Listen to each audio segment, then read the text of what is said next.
Hi friends, welcome back to Arjun talk. இன்றைக்கி நம்ம அன்றாட வாழ்க்கையில் பயன்படுத்தக்கூடிய ரொம்பவே முக்கியமான சில தமிழ் வாக்கியங்களை ஹிந்தியில் எப்படி சொல்லலான்னு தான் இந்த வீடியோவில் பார்க்க போகிறோம். வாங்க வீடியோக்குள்ளே போகலாம். ஃபஸ்ட்டாக நாம் படிக்க போகிற வாக்கியம் வெளியே ஓடாதே. வெளியே ஓடாதே. நம்ம வீடுகளில் குழந்தைங்க எல்லாம் சொல் பேச்சு கேட்காம வெளியே ஓடிக்கிட்டே இருப்பாங்க, பார்த்துருக்கீங்களா? அந்த குழந்தைங்க கிட்ட நாம் சொல்லுவோம், பார்த்துருக்கீங்களா? வெளியே ஓடாத அப்படின்னு. அதுக்கு ஹிந்தியில் எப்படி சொல்லணும்னா பாகர் மத் பாகோ. பாகர் மத் பாகோ அப்படின்னு சொல்லணும். பாகர் பாகர் அப்படின்னா வெளியே அப்படின்னு அர்த்தம். பாகோ அப்படின்னா ஓடுன்னு அர்த்தம். மத் பாகோ அப்படின்னா ஓடாதே. ஸோ வெளியே ஓடாதே அப்படின்னு சொல்கிறதுக்கு ஹிந்தியில் எப்படி சொல்லுவீங்க? பாகர் மத் பாகோ. அவ்வளோதான். அடுத்த சென்டென்ஸ் என்னன்னா கதவை திற. கதவை திற. நம்ம வீட்டுக்கு யாராவது கதவை தட்டினாங்கன்னா வீட்டில் இருக்கிற குழந்தைங்க கிட்ட போய் கதவை தர அப்படி சொல்லுவோம்ல, அதை ஹிந்தியில் எப்படி சொல்லணும்னா தர்வாசா கோலோ. தர்வாசா கோலோ. தர்வாசானா கதவு, கோலோனா திற. ஸோ இனி நமக்கு எங்கேயாவது கதவை தர அப்படின்னு சொல்லணும்னா தர்வாசா கோலோ அப்படின்னு சொல்லலாம். அடுத்த சென்டென்ஸ் பாருங்க. அங்கேயே நில். அதாவது நாம் குழந்தைங்க கிட்ட சொல்லுவோம், பார்த்துருக்கீங்களா? அங்கேயே நில்லு அப்படின்னு. அதுக்கு ஹிந்தியில் எப்படி சொல்லணும்னா டீக் வஹாம்பர் ரானா. டீக் வஹாம்பர் ரானா. அங்கே நில், அங்கேயே நில். இந்த ரெண்டுக்கும் டிஃப்ரென்ஸ் இருக்குது. அங்கே நில் அப்படின்னு சொல்கிறதுக்கு வஹாம்பர் ரானா அப்படின்னு சொன்னாலே போதும். பட் அங்கேயே நில், அதாவது ஒரே இடத்துல நில்லு அப்படின்னு சொல்கிறதா மீனிங். அதுக்கு ஹிந்தியில் எப்படி சொல்லணும்னா டீக் வஹாம்பர் ரானா அப்படின்னு சொல்லணும். டீக் டீக் அப்படின்னா அங்கேயே, அதாவது ஒரே இடத்துல அப்படின்னு சொல்கிறதுக்காக நாம் டீக் அப்படிங்கிற வார்த்தையை யூஸ் பண்ணுவோம். நில் அப்படின்னு சொல்கிறதுக்கு ரானா. ஸோ அங்கேயே நில் அப்படின்னு நமக்கு யாருக்கிட்டே சொல்லணும்னா டீக் வஹாம்பர் ரானா அப்படின்னு சொல்லுங்க. அடுத்த சென்டென்ஸ் என்னன்னா கதவை தட்டாதே. கதவை தட்டாதே. நம்ம வீட்டில் குழந்தைங்க விளையாடிட்டு இருக்கும்போது கதவை போட்டு தட்டிகிட்டே இருந்தாங்கன்னா அந்த கதவை தட்டாத அப்படி சொல்லுவோம்ல, அதுக்கு ஹிந்தியில் எப்படி சொல்லுவோம்னா தர்வாசா மத் கட் கட்டாவ். தர்வாசா மத் கட் கட்டாவ். இதில் தர்வாசானா கதவு, மத் கட் கட்டாவ்னா தட்டாதே.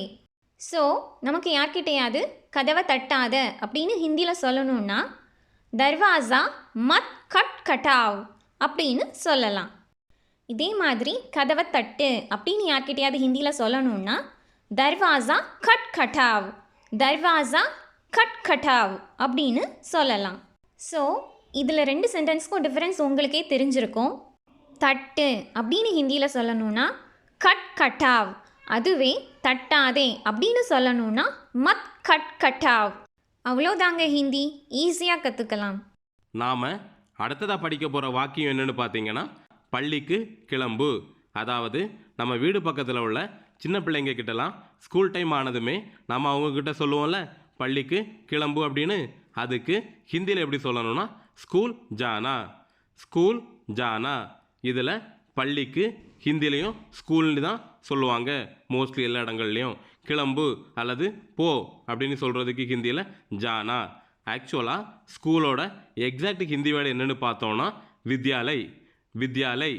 ஸோ பள்ளிக்கு கிளம்பு அப்படின்னு நம்ம வீட்டு பக்கத்தில் உள்ள குட்டீஸ்கிட்ட சொல்லணும்னா ஸ்கூல் ஜானா அல்லது வித்யாலய் ஜானா அப்படின்னு கூட சொல்லிக்கலாம்.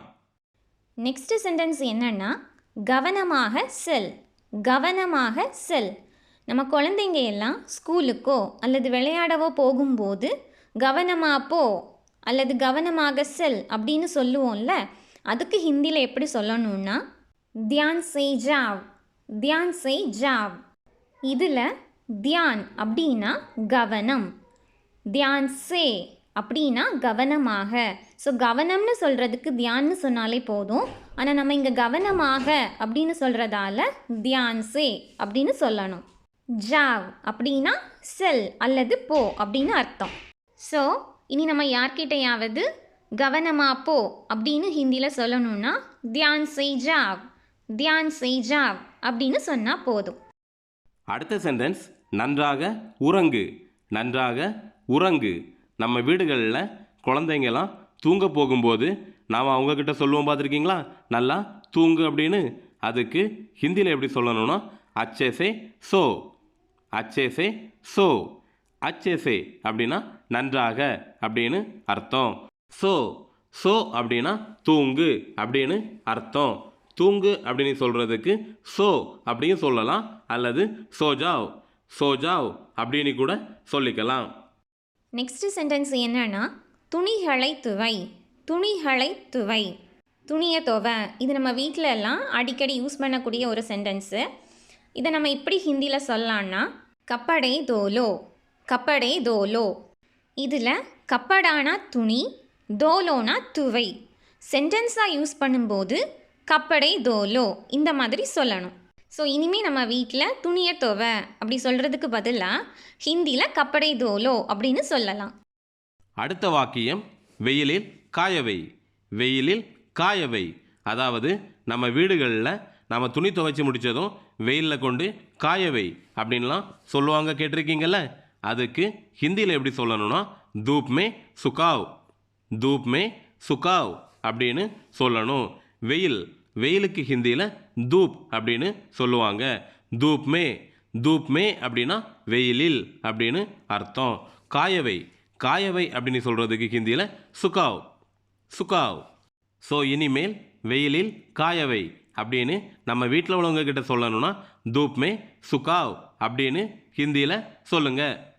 அடுத்த சென்டென்ஸ் என்னன்னா மாவு அரை, மாவு அரை, மாவை அரைச்சுவை. இதுவும் நம்ம அடிக்கடி வீட்டில் யூஸ் பண்ணக்கூடிய ஒரு சென்டென்ஸ் தான். இதுக்கு நம்ம ஹிந்தியில் எப்படி சொல்லலான்னா ஆட்டா பீசோ, ஆட்டா பீசோ. இதில் ஆட்டானா மாவு, பீசோனா அரை. ஸோ இனிமேல் நம்ம மாவு அரைன்னு சொல்கிறதுக்கு பதிலாக ஹிந்தியில் ஆட்டா பீசோன்னு ஈஸியாக சொல்லிடலாம். நம்ம வீடியோஸ் உங்களுக்கு ஹிந்தி கற்றுக்க யூஸ்ஃபுல்லாக இருக்குது அப்படின்னா இந்த வீடியோவுக்கு ஒரு லைக் பண்ணிக்கோங்க. அதே போல் நம்ம வீடியோஸை தொடர்ந்து பார்க்கணுன்னு ஆசைப்பட்டீங்கன்னா நம்ம சேனலையும் சப்ஸ்கிரைப் பண்ணிக்கோங்க. நெக்ஸ்ட் சென்டென்ஸ் என்னன்னா தோசை சுடு, தோசை சுடு. இது நாம் வீடுகளில் டெய்லி மார்னிங் அடிக்கடி கேட்கக்கூடிய வாக்கியம். இதுக்கு ஹிந்தியில் எப்படி சொல்லணும்னா தோசா பனாவ், தோசா பனாவ். இதில் தோசைக்கு ஹிந்திலையும் தோசா அப்படின்னு தான் சொல்லுவாங்க. அதே போல் பனாவ், பனாவ் அப்படின்னா உருவாக்கு. சுடுன்னு சொல்கிறது பதிலாக உருவாக்கு அப்படின்னு சொல்கிற மாதிரி மீனிங். ஸோ தோசை சுடு அப்படின்னு நம்ம வீட்டில் உள்ளவங்ககிட்ட சொல்கிறதுக்கு தோசா பனாவ், தோசா பனாவ் அப்படின்னு சொன்னாலே அவங்க தோசை சுட்டு தருவாங்க. நெக்ஸ்ட் பார்க்க போகிற சென்டென்ஸ் என்னென்னா இட்லி அவி, இட்லி அவி. இதுவும் நம்ம வீட்டில் அம்மா இட்லி அவி அப்படின்னு நம்ம எல்லாருமே அடிக்கடி யூஸ் பண்ணக்கூடிய ஒரு சென்டென்ஸ் தான். இதுக்கு ஹிந்தியில் எப்படி சொல்லணும்னா இட்லி பனாவ், இட்லி பனாவ். இதில் இட்லிக்கும் சேம் ஹிந்தியில் இட்லி தான், அவிக்கு பனாவ். லாஸ்ட் சென்டென்ஸில் மாதிரி சுடு, அவி எல்லாம் சேம் மீனிங் தான், உருவாக்கு. ஸோ அதுக்கு ஹிந்தியில் பனாவ். ஸோ இனிமேல் நம்ம வீட்டில் அம்மா கிட்ட அம்மா இட்லி பனாவ்னு ஹிந்தியில் கேட்டுக்கலாம். நெக்ஸ்ட் சென்டென்ஸ் பாருங்கள், கை கழுவு. கை கழுவு. நாம் விளையாடிக்கிட்டு வரும்போது வீட்டில் அம்மாலாம் நம்மக்கிட்ட சொல்லுவாங்க பார்த்துருக்கீங்களா, கையை நல்லா கழுவு அப்படின்னு. அதுக்கு ஹிந்தியில் எப்படி சொல்லுவாங்கன்னா ஹாத் தோலோ, ஹாத் தோலோ. இதில் ஹாத் அப்படின்னா கை அப்படின்னு அர்த்தம். தோலோ, தோலோனா கழுவு. ஸோ கை கழுவு அப்படின்னு நமக்கு யாருக்கிட்டையா சொல்லணும்னா ஹாத் தோலோ அப்படின்னு சொன்னாலே போதும். அடுத்ததாக பார்க்க போகிற சென்டென்ஸ் என்னென்னா பாத்திரம் கழுவு, பாத்திரம் கழுவு. சாப்பிட்ட பாத்திரத்தை கழுவு. இது நம்ம டெய்லி எல்லாரும் யூஸ் பண்ணக்கூடிய ஒரு சென்டென்ஸ் தான். இதுக்கு ஹிந்தியில் பர்தன் தோலோ, பர்தன் தோலோ அப்படின்னு சொல்லணும். இதில் பர்தன்னா பாத்திரம், தோலோனா கழுவு. ஸோ இனிமேல் நம்ம வீட்டில் பாத்திரம் கழுவு அப்படின்னு சொல்கிறதுக்கு பதிலாக ஹிந்தியில் பர்தன் தோலோ அப்படின்னு சொல்லலாம். நெக்ஸ்ட் சென்டென்ஸ் வெந்நீர் குடி அல்லது சுடு தண்ணீர் குடி. அதாவது நமக்கு காய்ச்சல், இருமல் இந்த மாதிரி ஏதாவது உடம்புக்கு முடியாமல் ஆச்சுன்னா நம்ம வீட்டில் உள்ளவங்க நமக்கு சொல்லுவாங்க பார்த்துருக்கீங்களா, வெந்நி தண்ணி குடி அப்படின்னு. அதுக்கு ஹிந்தியில் எப்படி சொல்லணும்னா கரம் பானி பீலோ, கரம் பானி பீலோ. கரம் பானி, கரம் பானி அப்படின்னா சுடு தண்ணீர் அல்லது வெந்நீர் அப்படின்னு அர்த்தம். பீலோ, பீலோனா குடி. ஸோ சுடு தண்ணீர் குடி அல்லது வெந்நீர் குடி அப்படின்னு நமக்கு யாருக்கிட்டையாவது போய் சொல்லணும்னா கரம் பானி பீலோ அப்படின்னு சொன்னாலே போதும். இவ்வளவு நேரம் இந்த வீடியோ பார்த்த உங்களுக்கு ஏதாவது சஜஷனோ இல்லைன்னா ஏதாவது டவுட்டோ இருந்தால் நம்ம கமெண்ட் பாக்ஸில் தெரியப்படுத்துங்க. அடுத்ததாக நம்ம பார்க்க போகிற சென்டென்ஸ் என்னன்னா, வாங்க, உட்காருங்க, சாப்பிடுங்க. வாங்க, உட்காருங்க, சாப்பிடுங்க. பொதுவாக நம்ம வீட்டுக்கு கெஸ்ட் யாராச்சும் வந்தாங்கன்னா அவங்கள உள்ளே வாங்க, அப்புறமா வந்து உட்காருங்க, அப்புறம் சாப்பிடுங்க, இதெல்லாம் நம்ம சொல்கிறது வழக்கம். அப்படிதானா? இதுக்கு நம்ம ஹிந்தியில் எப்படி சொல்லலான்னா ஆயியே, பைட்டியே, காயியே. ஆயியே அப்படின்னா வாங்க, பைட்டியே அப்படின்னா உட்காருங்க, காயியே அப்படின்னா சாப்பிடுங்க. ஸோ நம்ம வீட்டுக்கு கெஸ்ட் யாராச்சும் வந்தாங்கன்னா அவங்கள ஹிந்தியில் வெல்கம் பண்ணுறதுக்கு ஆயியே, பைட்டியே, காயியே. ஆயியே, பைட்டியே, காயியே இந்த சென்டென்ஸை நம்ம யூஸ் பண்ணிக்கலாம். நெக்ஸ்ட் சென்டென்ஸ் என்னென்னு பார்த்தீங்கன்னா குளிச்சுட்டு வாங்க, குளிச்சுட்டு வாங்க. பொதுவாக நம்ம வீடுகளில் இந்த வாக்கியத்தை அடிக்கடி கேட்டிருப்பீங்க. இதுக்கு ஹிந்தியில் எப்படி சொல்லணும்னா ஸ்நான் கர்கர் ஆயியே, ஸ்நான் கர்கர் ஆயியே அல்லது நால்கர் ஆயியே, நால்கர் ஆயியே. இந்த ரெண்டுமே சொல்லலாம். ஸ்நான், ஸ்நான் அப்படின்னா குளியல், அதாவது குளி அப்படின்னு அர்த்தம். ஸ்நான் கர்கர் அப்படின்னா குளிச்சிட்டு, குளிச்சிட்டுன்னு சொல்கிறதுக்கு ஸ்நான் கர்கர் அப்படின்னு சொல்லுவோம். ஆயியே, ஆயியே அப்படின்னா வாங்க. நாம் லாஸ்ட்டாகவும் பார்த்தோம் வாங்க அப்படின்னு சொல்கிறதுக்கு ஆயியே அப்படின்னு. ஸோ குளிச்சுட்டு வாங்க அப்படின்னு நமக்கு நம்ம வீட்டில் யாருக்கிட்டே சொல்லணும்னா ஸ்நான் கர்கர் ஆயியே அப்படின்னு சொல்லி பாருங்க. அடுத்த வாக்கியம் பால் காய்ச்சு, பால் காய்ச்சு. அதாவது வீடுகளில் அம்மா பிஸியாக இருக்கும்போது நாம் யாராவது ஃப்ரீயாக இருந்தோன்னா நம்மக்கிட்ட சொல்லுவாங்க பார்த்துருக்கீங்களா, அந்த பாலை காய்ச்சி வை அப்படின்னு. அதுக்கு ஹிந்தியில் எப்படி சொல்லுவாங்கன்னா தூத் உபாலோ, தூத் உபாலோ. தூத் அப்படின்னா பால் அப்படின்னு அர்த்தம். உபாலோ, உபாலோ அப்படின்னா காய்ச்சிறது. ஸோ தூத் உபாலோ அப்படின்னு நம்மக்கிட்ட யாராவது சொன்னாங்கன்னா பால் காய்ச்சு அப்படின்னு சொல்கிறாங்கன்னு புரிஞ்சுக்கோங்க. இந்த வீடியோ மாதிரியே லாஸ்ட்டாக நிறைய இம்பார்ட்டண்ட்டான சென்டென்ஸை வச்சு ஒரு வீடியோ போட்டிருந்தேன்.